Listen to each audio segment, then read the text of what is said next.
Okay, welcome to our 650 webinar, What's Next in COVID-19 Policies. I see a number of familiar names on our participant list, but for those of you who may be new, I'm going to tell you a little about 650 before we start with the content of our webinar. 650, we're the legal technology subsidiary of the law firm Wilson Sonsini, and we bring together legal expertise and thoughtful technology to make the law more accessible for businesses and individuals. We have products that help businesses to comply with complex privacy laws like the CCPA, the GDPR, and we're preparing new products for Virginia and Colorado's new data privacy laws. We also help companies with the return to work and COVID-19 prevention. We have an employee handbook tool and an employment agreements tool with many new tools to come. And so one of the reasons we're presenting this webinar is that we're currently working with hundreds of customers, helping them to return to work and create their COVID-19 policies. And we're excited today to talk about what's next in the world of COVID-19 policies. Before we start with the webinar, let me touch on a couple of housekeeping issues.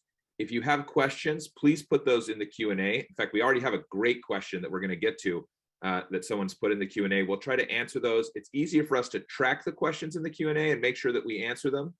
We'll be answering questions as they come in and also saving some questions for a Q&A session at the end of the webinar.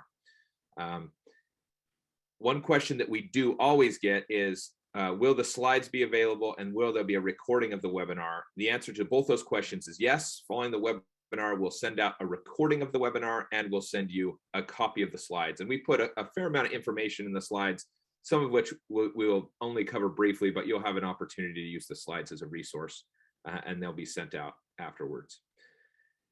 And with that, we'll dive in. My name is Ryan Parker. I'm the Chief Legal Product Officer at 650. I'm an attorney. I went to the University of Michigan and practiced law at the Justice Department for about a decade before coming over to 650. With me on the presentation today, I have two co-presenters. First, Adrian Jack, a proud graduate of Northwestern Law School. Adrian has worked at big law firms and recently joined us at 650 and helped to create many of our tools, including our employee handbook. Adrian loves warm socks, street tacos, Taylor Swift, and is an expert cup stacker, along with many other interests. Thanks, Ryan. I'm excited to be on today. Thank you, Adrian. Also presenting today will be Connor Christensen. Connor graduated from BYU Law School and while in law school worked at the LawX Legal Lab, which uses our same automation technology. Connor became a wizard at that technology and then came over and joined us at 650, and he has been instrumental in creating a number of our different products, including our employee handbook, our return to work tool set. In addition to his love of document automation, Connor is a master at Super Smash Brothers Melee and enjoys Dungeons and Dragons, among other things. So we're grateful to have Connor with us today. Glad to be here. Excellent. So I think we'll kick things off just first by looking at our agenda. We're going to cover essentially three main topics today. We'll start by looking at COVID-19 restrictions that are still in place. And if we could jump forward to the agenda slide, and Connor will cover that. That'll be the COVID-19 restrictions that are still in place, including, and we have a question about Cal OSHA. So Connor will cover that. Then we'll transition and Adrian will look at the choices that your business will face as restrictions are lifted. And I think this is an interesting issue. Just as an aside, as we've talked to businesses, we've had a number of businesses that have said, you know, it's easy for us if the government tells us what to do, we can just do it. And then if our employees have questions, we can say, we're doing what's required. But it's when they're left with choices, when restrictions are lifted and businesses are left with choices, that sometimes businesses are put in a more difficult position where they have to make a policy decision and then justify it to their employees. And Adrian will look at what some of those decisions are and some of the options.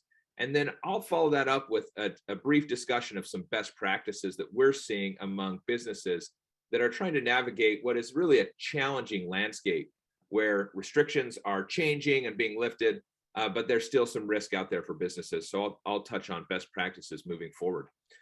With that, I'll hand the time over to Connor Christensen, who's going to talk to us about the COVID-19 restrictions that are still in place. Thanks so much, Ryan. I wanted to first start out talking a little bit about restrictions versus guidance And that's kind of what this next slide is laid out with. Now, I spend quite a bit of time researching all of the different requirements and guidance and such.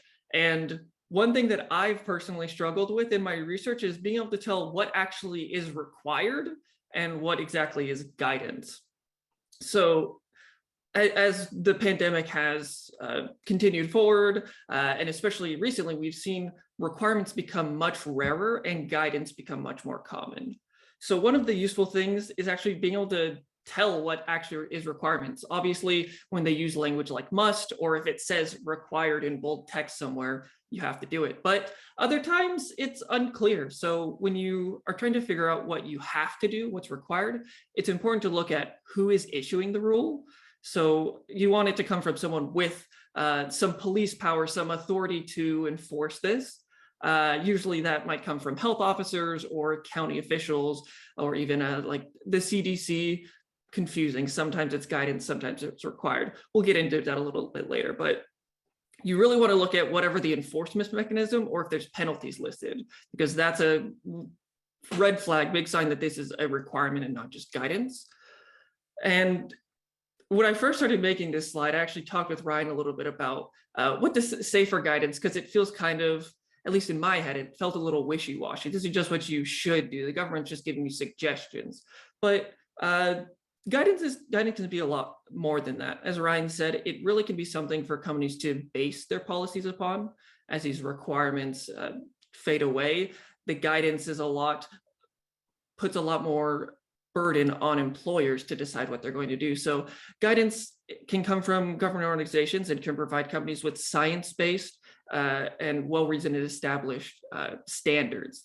And these standards can especially be important when things go poorly, because very often in the legal situation, the question is always, were you reasonable? Did you follow the standard here? What is the best practice in this area? And if you can say, hey, we did what the government suggested, what it guided us to do, that's a really strong position to hold as a company. So even though guidance isn't required, it can still be incredibly helpful. So let's talk a little bit about the CDC's new guidance for masks. They set up a new community COVID-19 transmission level. And I think this is a perfect example of what that change from requirements to guidance looks like, because the CDC their masking rules aren't generally enforceable. You know, most of these mask requirements are coming from your state or local health officials. And what the CDC did with their new masking guidance is to really give both companies, communities, individuals tools to assess the risks that they're facing. So you see that they divided up all of the counties in the country into 3 COVID-19 community levels: low, medium, high. And as you can see, it tells you to wear a mask indoors at a high level, but again, this is just guidance. If you're just skipping around in a page looking at specific things, some things can seem more required than they are. So it says stay up to date on your COVID-19 vaccines, but that's just a recommendation. But especially if you find yourself in a high transmission area, if you are at risk for severe illness, if you have employees that are unable to be vaccinated or unable to be protected against this virus, then you might be able to change your policies based on what currently your county is in, what level of transmission they're in. And this is a big shift away from just wear masks indoors all the time. This is please give the communities tools to assess the risks that they're facing. There are more general mask rules in place though. And on the next slide, we can see there's still kind of these federal mask requirements. You see, even as these states and localities are pulling down their mask mandates, they usually say, even though we're getting rid of the indoor mask mandate, you still have to wear them in long-term healthcare facilities, in long-term care facility, on public transportation.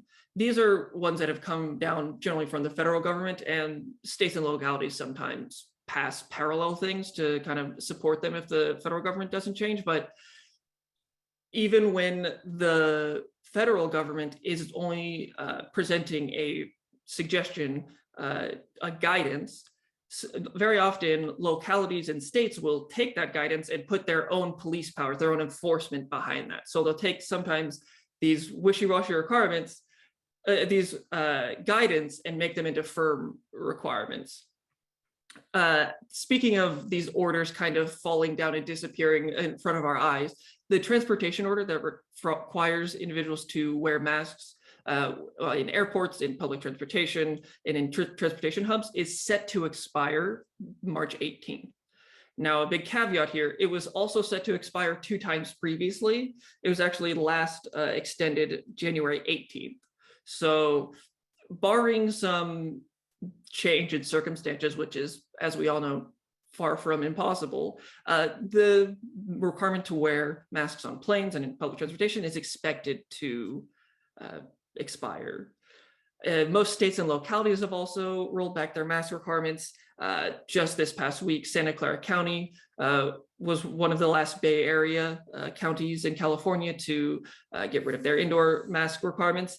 LA County actually still requires unvaccinated individuals to be masked indoors, but this is expected to lift Friday. We'll have to wait and see what that change exactly looks like. It's important to temper expectations because often instead of completely getting rid of requirements, they'll just put in lesser requirements. So it's important to keep on your toes, which we do a good job here at SixFifty keeping our products up to date. Oregon and Washington are probably 2 of the biggest states that are still holding onto their mask mandates, but those have been moved up actually to end on this coming 12th. So masks are becoming are still greatly recommended in most situations, but they're becoming less of a requirement almost, and we'll see what happens with these other remaining federal requirements as time goes on.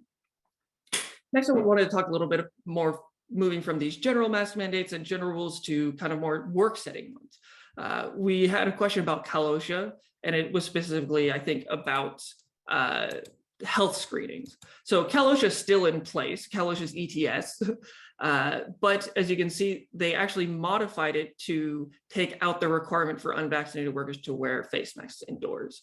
So the framework of a lot of what the California's ETS is still in place, but it has been modified. So even though this requirement to wear masks indoors is taken back, there still are more specific instances, such as if your workplace is considered an outbreak, or if employees are on employer-provided transportation. These are situations in which masks are still required, and employers still have the obligation in California to provide employees with respirators or face masks if they ask. So even though these are the type of things you have to keep your eyes on as these regulations are starting to fade away, there's still these structural requirements in place and a lot of things that give employees and companies tools, information, and such to deal with what their companies are facing. The New York HEROES Act is still in place, and it was actually just extended, or New York's consideration of COVID-19 falling under the purview of this act was extended on the 15th, but they did remove the masking requirement for work sites. So we see a lot of these blanket mask requirements fading away, and even the employee or employer-specific ones are lessening or completely disappearing. Moving on, I wanted to talk next a little bit about vaccinations, and I wanted to take a brief moment to both acknowledge how quickly everything is changing and to mourn a slide. I had a slide going over kind of the vaccine requirements for employers or for people entering bars and restaurants and things like that, but I had to delete my slide because for the most part, they're all gone. I did want to cover the OSHA's ETS. This was the federal vaccine or test mandate for employers with over 100 employees. We know that came out November 15th, and the Supreme Court stopped or stayed that on January 13th. And on the 26th, OSHA withdrew the rule. So the Supreme Court hadn't actually made the final decision on whether or not the ETS would stay, but OSHA actually just took it away. They withdrew the ETS But something to keep in mind is the ETS, or emergency temporary standard, has a burden, a much higher burden than OSHA's normal rulemaking process. For example, any emergency temporary standard has to be addressing a grave danger, and the rules put in place have to be necessary to prevent that grave danger. And that's really was the sticking point here for the Supreme Court. But that standard isn't as steep for their normal rulemaking process. As we've seen kind of generally restrictions lessen, it's very doubtful that OSHA will create a permanent vaccine requirement rule, but we are still waiting to see what those normal rulemaking process and rules look like. Moving forward, I just wanted to briefly look up at the international travel map. The CDC's guidance on travel right now is really don't if you don't have to. You see these different levels on the right, and they're not the most helpful guidance. Essentially, all of these levels recommend you be vaccinated before traveling or avoiding travel if you're not. So generally, be vaccinated, and hopefully as things settle down in the world, this map will cool down a little bit. The actual requirements for international travel, as I mentioned, have changed a little bit. The masking requirement is expected to end on the 18th, but other requirements still remain in place. And on this next slide, we go over those a little bit. As I mentioned before, the gold standard is when the website says required in big letters. We know that we got to do these things. So if you have anyone traveling international who is a United States citizen, they must have a test before travel, they must wear a mask, and they must provide the airline with contact information to help with contact tracing. Now, if someone is, once someone has traveled, it is recommended that they be tested 5 days after traveling, that they quarantine afterwards, but these are simply recommendations. On the other hand, if you are not a US citizen and you're traveling to the United States, it is an additional requirement that you have a proof of being up to date on your vaccinations before traveling. So that's actually a requirement that only exists for non-US citizens. I mentioned a little bit about isolation and quarantine. This was another point for me that was a little bit confusing. On this next slide, I think it's helpful to just define them easily. So quarantine is what you do when you are exposed to COVID-19 or you're someone who might have COVID-19, whereas isolation is what you do if you are sick or test positive. Now, for quarantining, there is a difference based on your status. So are you up to date on your vaccinations, or had you previously had COVID-19? And the CDC actually has a really nice chart for these different requirements, and they vary slightly. For the most part, it's 5 days of quarantining or isolation, after which, if you don't develop symptoms, you can go about freely. You should still might wear a mask until the 10th day. Isolation is interesting because that doesn't vary based on vaccination status. Anyone who gets sick should isolate for 5 days.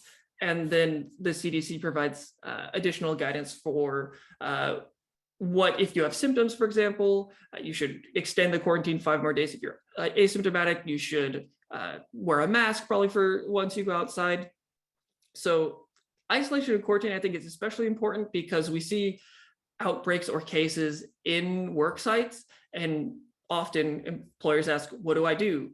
Can I make my employee come to work? Should I make my employee come to work? How long can they stay out? Should they get tested? When should they get tested? All these are really important questions, and the CDC helps companies know what is the best practice to keep their company and their employees safe. So even though most across the country, it's not required to isolate or quarantine, it can still be a best practice for companies to have employees, especially isolate if they tested positive for COVID-19. Now, obviously, this is a very quick rundown of kind of the broadest requirements in place or guidance. There are tons of locality specific things and, little nits and nats here and there. So that's something that we help companies address with our COVID-19 prevention programs and updates that we have with those. it's hard as a company, and doing this research, I really sympathize with companies and the burden on them to keep up to date and monitor all of this vastly varying and changing information. So we can do our best to identify guidance versus the requirements and pick what's best for our company and our circumstances, I think. Yeah, thank you, Connor. It is so interesting as we enter kind of this new phase of the pandemic where a lot of the requirements and the mandates are expiring, which gives more flexibility to employers, but it also puts the burden on employers to think about, okay, we're no longer required to do all of these different things. What are company policies we'd like to have? And obviously there's the minimum threshold of there might still be some state or local or county laws in effect or mandates in effect requiring companies, but companies can still have a higher standard than what's required by law. And that's really, now is really the time when companies need to think about, okay, what policies make sense for our company? Even though we're not required to do these things, does it make sense for us to have these different policies in place to protect our workforce and to ensure our business can operate smoothly? I'm going to talk about some of these decision points that companies need to think about as they enter this new phase of the pandemic. And I'd love to kick off with a question, a poll question about what kind of vaccine policy does your company have? We'd love to know if you require vaccines, and the poll will be up in just a moment, but whether you require vaccines, whether you require vaccines or testing, whether vaccines are recommended but not required, or if you have no company policy on vaccination. So go ahead and submit your answer to this question. We'll give you a couple seconds to answer this. And then we'll talk through these different options that companies have as they think about what vaccine policy makes sense for our company. Okay, we'll close the poll and go ahead and pull up those results. Okay, perfect. This is awesome. And just for your information, we have about 100 attendees on the call. So when you see these results, that'll kind of give you a gauge of how many companies this is talking about. So about half of companies require vaccines. And that's kind of what we've seen. I'll talk later about a poll that the New York Times did for some large companies. And this is kind of tracking similar to results to what they saw. So half require vaccines, and then a small percentage, only 15%, allow for the testing option. 25%, about a quarter of companies recommend but don't require vaccines. And then a minority, just 12%, have no vaccination policy. This is really interesting. We'd love to always get a pulse on what companies are doing. So we thank you for answering our poll question, and we'll talk about these different approaches. So on the next slide, there are kind of 4 different approaches that we just polled you about of how you could structure a vaccination policy. The first one is a company can require vaccines.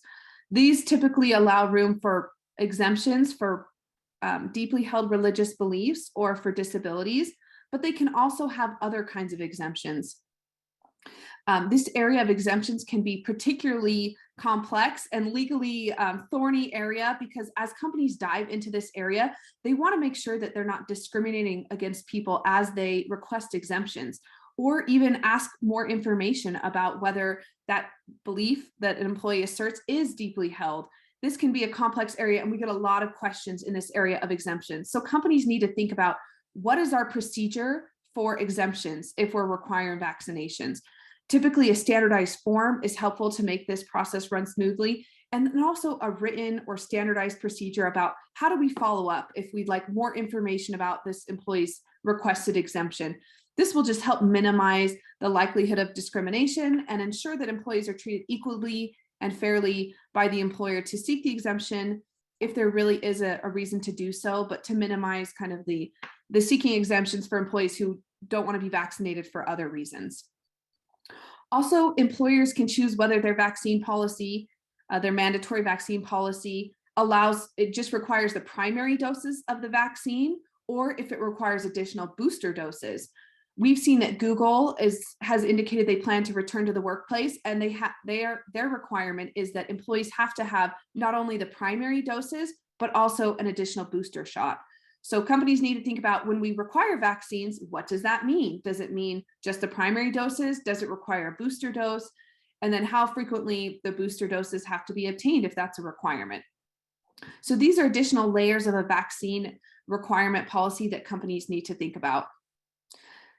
And then also some of the pros and cons of this approach are, if you have a mandatory vaccine policy, it protects your employees, your customers, and others in the workplace. It reduces the likelihood that employees will be using sick days.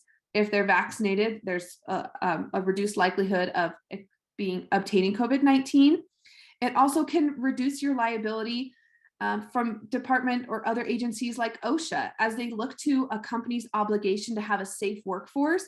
Having a mandatory vaccine policy can add some to merit to that argument that the company was trying their best to have a safe workforce by having this policy in place. However, we all know the downsides of these policies. It can be a very politicized or controversial policy to mandate vaccinations for a workforce, which can affect employee morale and retention. These are also difficult to administer, so it can be administratively complex to have this policy in place and to administer it. And also, it does open the company up to discrimination issues if they're for employees that are seeking exemptions. The next option is you can have a vaccine or testing requirement. This allows employees to either be fully vaccinated or to be tested routinely for COVID-19. And this was the requirement that we saw in the federal emergency temporary standard that was announced in November, but then we later saw overturned by the Supreme Court and then later withdrawn by OSHA. So that's no longer in effect, but that did give us some guidance of what options companies could have in pursuing a vaccine policy. The vaccine or testing requirement is nice because it minimizes the likelihood of obtaining exemptions. So employees that need an exemption can use the testing option, and companies don't have to dive into the exemption world, which can be complex, but it's also difficult to administer. Now you're trying to track two different things, not just vaccination, but vaccination and testing. And I'm guessing that's why we saw a minority of companies that use that vaccine and testing policy. A third option is a vaccination recommendation, but not a requirement. Companies can share information about vaccination and their effectiveness, and even point employees where they could obtain vaccination if they choose to do so, but not required among their workforce. And this is a great option just to provide information to employees if companies don't want to take the mandatory option. And then finally, companies can have no requirement or recommendation about vaccination and allow employees to fully decide for themselves on the issue and not speak on the issue from the company perspective. So if companies have a vaccine requirement, they need to decide how to collect proof of that vaccination.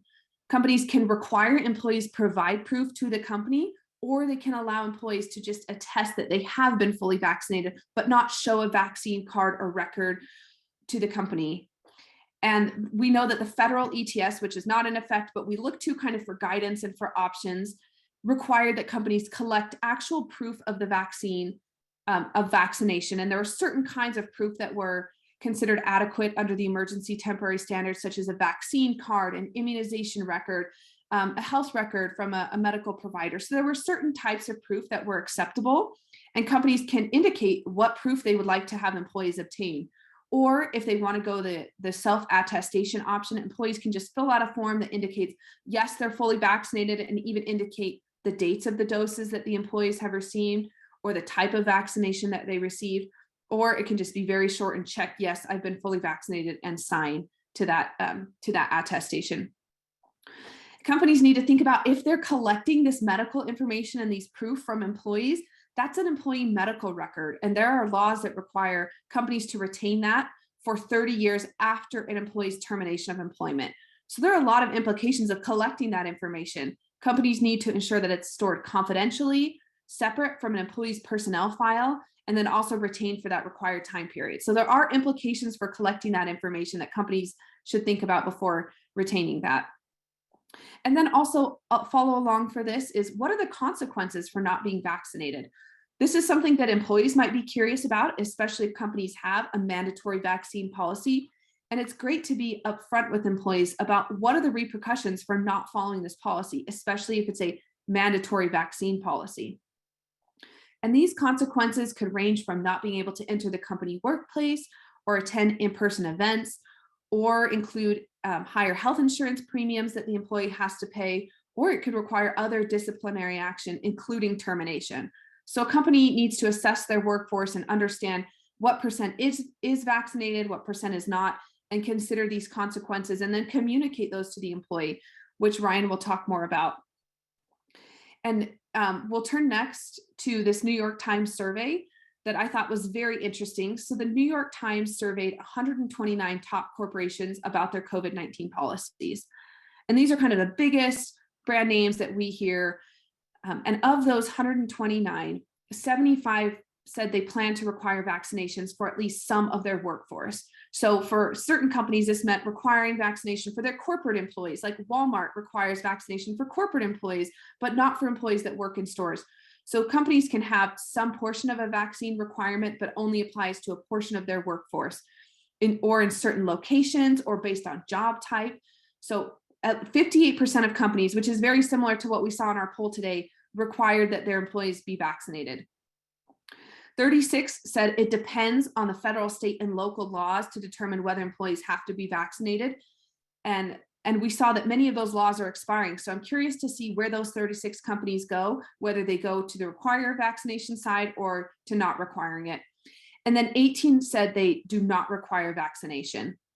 So this is very interesting. And then of the 75 companies that required vaccination, 15% of those said that they have clear consequences and repercussions for employees for failing to be vaccinated. So even though about half of those companies had a vaccine policy, we didn't see very many that had very clear, harsh requirements for not being vaccinated. So that's something that companies want to think about, is how do we react to employees who don't follow the policy? What are the repercussions for that? And then when they do roll out a vaccine policy, make sure that it's communicated to employees. We're going to turn now to some of the other types of policy decisions that companies have to make regarding COVID-19. So before we do so, I'd love to ask you another poll question about what COVID-19 workplace issue is your company most concerned about? Of these options, is your company most concerned about a vaccine policy, a testing policy, screening, a mask policy, social distancing, or remote working? So which of these options is your company most concerned about, or maybe spending the most time considering what makes sense for your workplace? We'll give you about 10 seconds to answer that.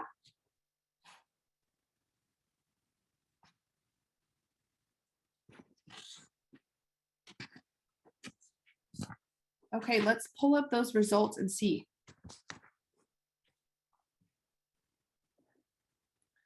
Awesome. So about half, again, are most concerned about a vaccine policy. And then in second is a remote working policy, with 35% of those who voted saying that this is their top priority.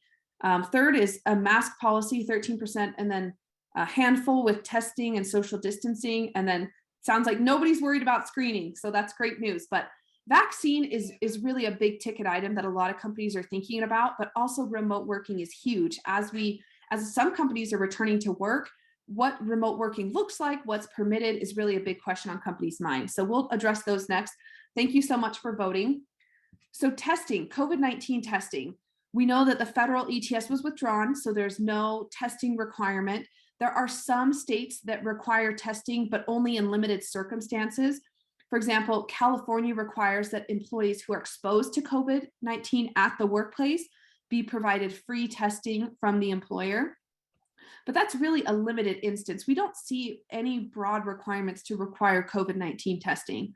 So employers need to think about what is their position on COVID-19 testing. A couple options are to require routine testing, like the federal ETS. One option in the federal ETS was require testing every 7 days. And if companies require this, they need to determine the appropriate frequency for that testing. A second one is to require testing if employees are exposed or symptomatic, and then only allow them to return to the workplace upon a negative test result. And then the third is no testing requirement, and allow employees to use their judgment to obtain testing when they need to, but there's no company position on it. So if companies want to require testing in all circumstances or just in limited circumstances, they need to think about, are they going to send home testing to employees to take at-home tests? Are they going to pay for employees to be tested off-site? There are a lot of free testing facilities, but if they do require an expense, the company could pay for that, or the company could pay for the time the employee is using being tested and reimburse any travel expenses. And then finally, employers could provide on-site testing. We rarely see that option because it is expensive and difficult to administer, but it could make sense for certain companies. So these are some of the testing options that companies need to think about of when do they require testing? How do they collect testing results if they do collect testing results? And a lot of the same questions for vaccines of how to retain that information, make sure it's kept confidential. So awesome. Those are things to think about for testing. Next, we want to talk about mask requirements. As Connor indicated, masks have shifted largely from mandates to recommendations in many jurisdictions, and only a handful of states or counties still have mask requirements in effect. And many of those are even limited to certain circumstances, like healthcare settings or congregate living facilities. So there are kind of three different approaches to mask policies. Similar to vaccination, companies can require masks. Typically, these have exemptions for employees who are alone in their office that has floor to ceiling walls, or if employees are eating or drinking, some require that they be socially distanced while eating or drinking. There could also be exceptions for employees who are fully vaccinated. We saw the CDC ease their mask mandates for those who were fully vaccinated. And then when the Omicron variant ramped up, the CDC raised the face mask requirements again. But that's something to think about is, when does your company require masks? Is it for all persons or those who are unvaccinated? And what are the exceptions for individuals that are alone, or what do those look like for your company? And make sure they're clearly written into your policy. Companies can recommend masks, but not require them, and provide information about the effectiveness of mask wearing, but allow the employees to make their own decision, or they can have no policy on face coverings or masks. The thing we'd like to note with having no policy is that employers should make sure that employees know that they can always wear masks if they choose to do so. The company won't ever prohibit that, and that employees won't be retaliated against, discriminated against, or treated differently if they choose to wear a mask in the workplace. And this really helps employees who may be at high risk or feel most comfortable wearing a mask, allow them to do that in the workplace without any fear of repercussions from their employer. Okay, next is screening for COVID-19. This doesn't seem to be a big issue for a lot of companies, but companies need to think about, are they administering screeners to employees before entering the workplace? And what does that screener ask about? We know that companies can ask employees if they have symptoms of COVID-19, if they've had a positive test result. Those are usually reasons the company will not allow an employee to enter a workplace. But some company screeners also ask whether employees have been in close contact with somebody who has COVID-19, or whether they've traveled. There are other things that companies can include on that screener, and they need to decide what types of exposure are acceptable to still enter the workplace, or what would prevent an employee from being able to enter the workplace. We know that Cal OSHA, this was one of our first questions, Cal OSHA still requires companies to screen employees for symptoms of COVID-19. Cal OSHA didn't really provide any guidance on how frequently that screening has to take place or what questions have to be asked, but companies do need to have a process for screening employees.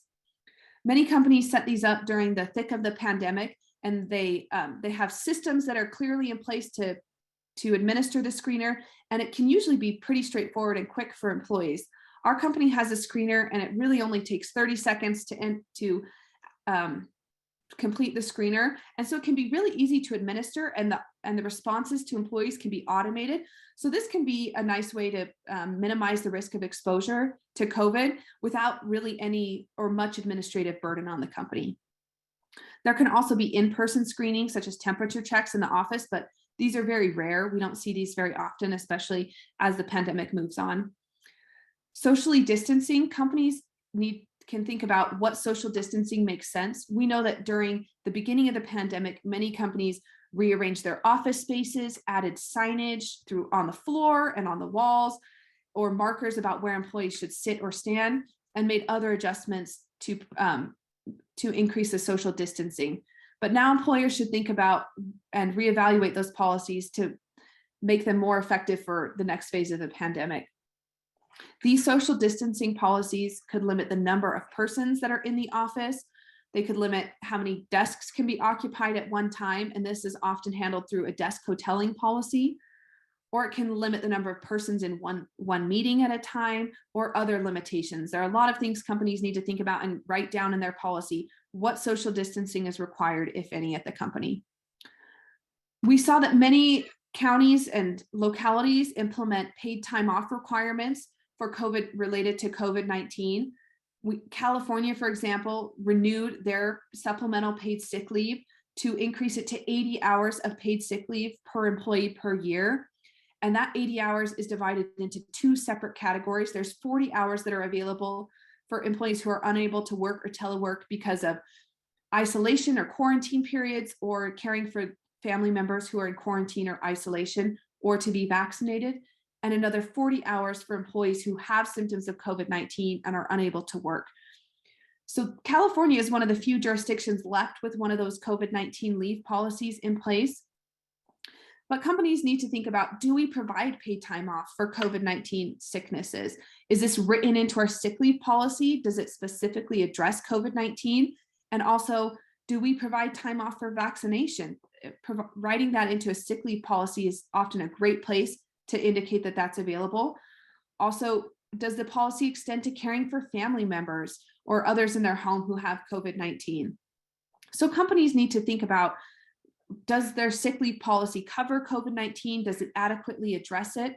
And even if companies don't provide paid time off relating to COVID-19, they should still make sure that they have a system in place that employees notify the company if they have COVID, so the company can take necessary actions such as cleaning and notification of those exposed in the workplace. Remote working policies is a big question, and it sounds like a lot of you are thinking about it. A lot of companies have delayed returning to the office, but we've seen some movement on that front, actually a lot of movement. Banks were kind of the first movers to require employees come back into the workplace, but now a lot of tech companies have issued return to office dates. We know Apple is still considering it, but has pushed back their date.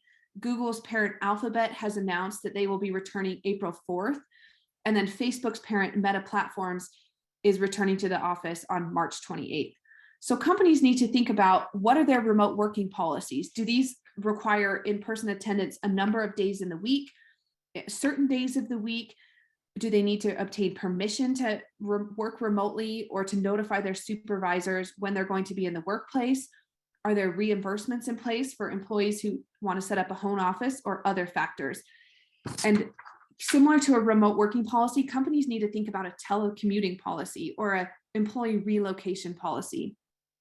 And this is where employees who are working maybe exclusively remotely move to a new state because they no longer need to go into the office. And so they want to live somewhere that they couldn't previously have lived. And this is a great flexibility for employees, but it can have serious implications for a company.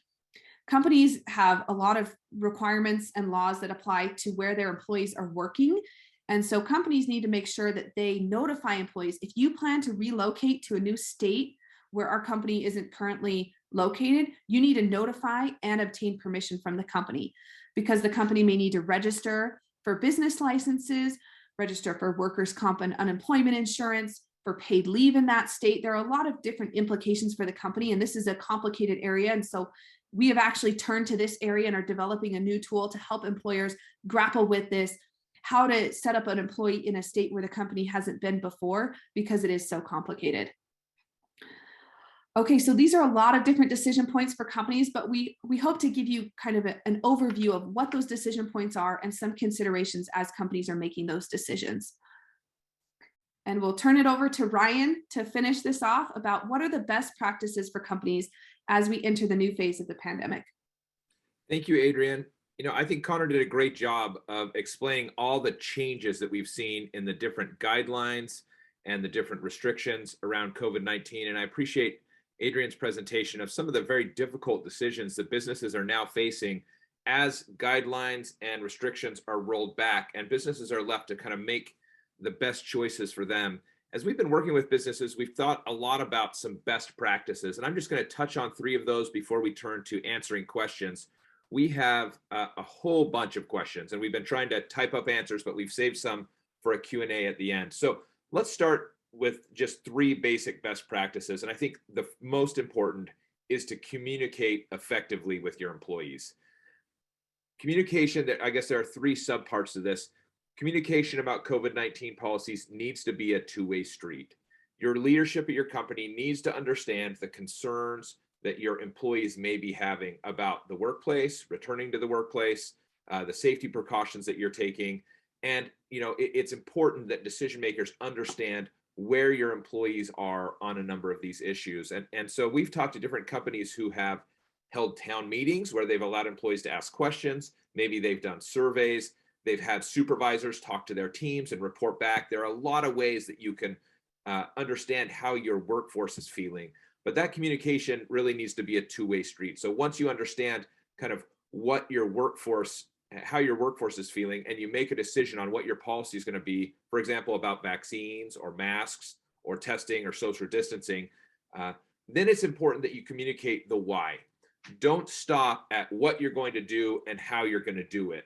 It's important for employees to understand how you reached your decision and what's important for you. And I recently spoke to a business leader who explained that during their town hall meeting, their CEO said, these are our guiding principles. We want to protect our employees and continue to meet our mission. And so we've balanced those things as we've thought about how we can set these policies. And it, I think, showed that the company had guiding principles in making its decisions, and that it wasn't just sort of making knee-jerk decisions based on the latest and greatest changes to the law. And so I think the why is really important. And then finally, a big part of communication is building trust. As you listen to your employees, it's important that you respond to their concerns. That doesn't mean that they get to set the policy. I think you can say things like, we've heard that there are concerns about this. This is how we've decided to address it. We know it may not satisfy everyone, but we think this is best for the business, and here is why. The other thing is that companies need to follow through with their commitments. As you set a policy, as you commit to taking certain steps, it's important that companies follow through on those and build trust. So the first best practice that we're seeing among companies is communicating efficiently, making sure that their employees know exactly what is expected of them, that they understand what their employees need, and they're communicating effectively. Let's turn to the second best practice, and we're actually going to start, I think, here with a poll question. And if we can pull up this poll question, we're going to talk for a minute about written COVID-19 prevention policies. Companies, as Adrienne mentioned in her presentation, have a lot of different choices to make about vaccination, about masks, about social distancing, about how many people they're going to let into their office space. And the question here is, does your company have written policies that cover these types of things? Or are the policies informal and unwritten? And we'll give you just a minute to vote and let us know on this poll whether you have written COVID-19 prevention type policies. Okay, we'll give you just another second or two, and let's pop up our results. So this is what I had kind of hoped to see, and is consistent with what I have heard from our customers. We have about 80% that have written policies and about 20% that don't. And I think that's generally consistent with what we're seeing as we work with companies. Let's move to the next slide, and we'll talk about written policies and why they're so important. So creating a written policy has several advantages. So let's talk through kind of what you should do, and then we'll talk about the advantages. First, it's important to create a written policy that uses language that your employees can understand. And that means that it's not chock full of legalese, and that if you have employees who only speak Spanish or speak a foreign language and don't understand English, that you're providing the policies to them in a written form in language they can understand. Often this will just mean that you want to write it in clear language. And then it's important to make the policies accessible to your employees.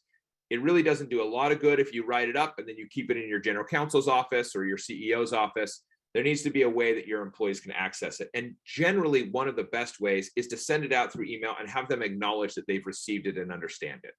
And that's a way that you know that you've sent it out, everyone has it, and you have an acknowledgement. So that if you've set forth expectations in your policies that aren't met later, you have a record that the person understood those expectations and still didn't meet them. Finally, this seems very basic, but follow your policies. I think this has been hard for businesses as the pandemic has gone on and circumstances have changed. Often businesses have a policy, circumstances change, they don't update their policy, and they stop following it. And they lose credibility with their workforce, and they really lose, I think, some of their opportunity to enforce the policy. If they're selectively enforcing the policy, I think they open themselves up to discrimination suits and other issues. And so it's important that when you have a policy, you follow it. And that sort of leads us into our next subject. And we'll start just with one more poll question, our last poll question for the day. Let's pull that one up.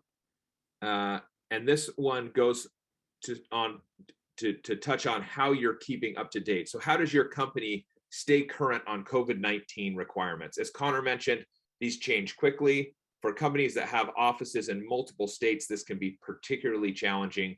And so we're wondering if you use an outside service. I would consider SixFifty to be an outside service. We provide updates on a pretty much a weekly basis regarding what changes in the law we've seen in the states that we cover. And sometimes we provide updates even more often than weekly. Sometimes they're a little less often depending on how quickly things change. I know some people rely on their attorneys, either in-house or outside counsel. Some are watching news articles, maybe doing Google searches or using Google alerts, or maybe there are other ways. But I'm interested to hear how people are staying on top of the changes, because we're seeing significant changes that are happening really on a weekly and sometimes daily basis. Let's see what we have here. Really interesting distribution. We have about a quarter who are using outside services, about 20 who are using attorneys, 16 news articles, 20% on Google searches, and 18 on other. So I think companies are addressing this in a lot of different ways, and because it's really challenging. And I know that this is something that depending on the company size, there are different options available. Well, let's talk about why it's so important to stay current. And this will just be our last point here, and then we can dive into the question and answers. The last best practice is to prepare to adapt quickly. And that requires a couple things. One, to stay current on COVID-19 requirements and guidance. And that's what Connor covered at the beginning. You know, when the law changes in your area, you need to be ready and you need to know about it. Second, you need to monitor the circumstances at your workplaces and among your employees, because things can change at your work that may require you to adjust your policies and to be able to adapt. And finally, you want to have a process for changing your policies and communicating the changes to the workforce. You don't want to have to reinvent the wheel every time you have to change your policy. And so it's nice to have a group that gets together. Maybe you have a policy where you have a working group that proposes changes that are then approved by your executive committee. Then maybe they're sent out for acknowledgement by the employees. You know, there are a lot of ways that you can do it, but you want to have a process so that when the change comes, you know exactly what to do and how to adapt quickly. And so these are a couple of the best practices that we've seen companies adopting as they strive to be prepared to work through what I think will be a continuing a landscape that continues to change. With that, I want to save some time to jump into questions, and I'll have Connor and Adrian join me again. You know, one set of questions that we received was about accommodations, and I thought it was interesting. There was a question one, what are the types of accommodations that we're seeing companies use? And you know, as I thought about that, I think an obvious one is some companies, for example, if they have employees who can't be vaccinated because of a medical condition or religious belief, are allowing those employees to continue to work from home. I have seen some companies that are requiring those employees to wear masks if they come into the office, where others employees are not required to do so, and that's a requirement in some places. But Connor and Adrian, any other accommodations that you're seeing, especially with regard to vaccinations? Yeah, I mean, employers can also provide a separate working space for employees who are unvaccinated. If employees typically work in a more communal space, they could provide a separate working space for an unvaccinated employee, if that's feasible. Yeah. I don't have an accommodation, but I do have a small correction. I deleted my slide on vaccinations too hastily. I thought that New York City had gotten rid of its vaccine mandate, but it's actually expected to expire on this coming Monday. So jumped the gun a little too quickly on that. Yeah, I was going to say, I know New York City was maybe the first city to have a vaccine mandate, and it looks like going to be one of the last to get rid of it. But although that also seems like it's coming up. The other related question was, what are companies doing if they have employees who refuse to be vaccinated? If they have a mandatory vaccination policy, but they have employees who refuse to be vaccinated and are not requesting an accommodation? And I think that's a tough question. Adrian, Connor, any thoughts? I'm happy to jump in as well. I think that's one that hopefully companies can preempt a little bit by having a clear policy in place with potential disciplinary actions or repercussions for not being vaccinated. And that way the company can point to the policy and make sure the employee understands this is clearly written. This is not a personal, they're not discriminating or targeting that employee. It's a written policy and the employee is being treated in the way that the policy states. But that is a difficult area, and potentially opening the line of communication with that employee might be a helpful first place of, in a non-threatening way, communicating with the employee and understanding what their position is and why they're not being vaccinated. And then based on their response, deciding where to go from there. Yeah, I think that's a great response. I do think at the end of the day, if you're requiring your employees to be vaccinated in order to come into the office, and you have an employee who needs to come into the office, or your policy is that you need your employees in the office, that can be a reason to let that employee go. But I think I would say you want to do that carefully, and you'd want to consult with counsel on that. But I do think that that's the kind of discipline that could be set out in your policy, right? That we need all employees to come back to the office, and employees refuse to be vaccinated so they can come back into the office without an exemption. They may be subject to discipline, including termination. Yeah, and we just saw a similar question come up in the chat about if an employee refuses to disclose their vaccination status, but requiring all employees to return to the workplace and be vaccinated. I mean, employers have the right, if that's a term of their employment, to terminate the employee, but definitely something, want to open the line of communication with the employee, and depending on their response, even consult outside counsel to make sure they're proceeding appropriately. Sorry, Connor, didn't mean to cut you off. No, in addition to that, when there were vaccine requirements in place, often if an employer refused to answer the question, the requirement was that you just treat them as if they're unvaccinated. So a refusal to answer should generally be treated as being unvaccinated. Yeah, that's a great point, Connor. That's how, Santa Clara County came out with one of the first vaccination requirements. And that was kind of their policy, was that you don't have to tell us if you're vaccinated or not, but if you don't, we're going to treat you as unvaccinated for purposes of the policy. Well, we've had a ton of questions. I think we have answered over 20 questions. If there are additional questions that pop up, we'll try to answer those in the email that we send, but we're at the hour. We want to thank everyone for joining us on the SixFifty webinar. We hope that you will join us in future webinars and that you've enjoyed the presentation today. Again, if you're interested in hearing about our solutions that include things like automated vaccination policies and the types of updates that Connor gave in the return to work realm, and privacy solutions, handbooks, and offer letters in the employment realm, visit us at SixFifty.com, and we'd be happy to show you some of our products. Again, thank you for joining us for this webinar, and we hope that we'll see you on a future SixFifty webinar. Thank you, Connor and Adrian.